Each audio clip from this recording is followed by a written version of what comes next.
આ તરફ ગઢડા ગોપીનાથજી મંદિર ટ્રસ્ટની ચૂંટણી યથાવત ગુજરાત હાઈકોર્ટે ચૂંટણીને લીલી ઝંડી આપી દીધી। ટ્રસ્ટની ચૂંટણી રદ કરવાની અરજી કોર્ટે ફગાવી દીધી છે। અરજદારની વાંધા અરજી ટકવા પાત્ર ન હોવાની કોર્ટે નોંધ લીધી છે। હાઈકોર્ટમાં ચૂંટણી પર રોક લગાવવા અરજી કરવામાં આવી હતી।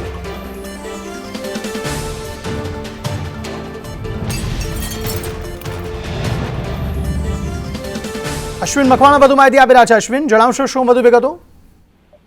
જી, ચોક્કસથી વાત કરવામાં આવે છે। ગઢડા ગોપીનાથજી મંદિરે ટેમ્પલેટ બોર્ડની ચૂંટણીને લઈને પક્ષમાં ભડકો। ગઢડા ગોપીનાથજી મંદિર ટેમ્પલેટ બોર્ડમાં 21 એપ્રિલે ચૂંટણી જાહેર કરવાનો ખાટી મતદાર યાદી કરવામાં આવી છે। ખાટી મતદાર યાદી સ્થિત થતા મતદાર યાદીમાં નામ કમી તેમજ હાઈકોર્ટ નિવૃત્ત જજનો ચૂંટણીનો યોજવાનો મામલો આચાર્ય પક્ષમાં કરી હતી।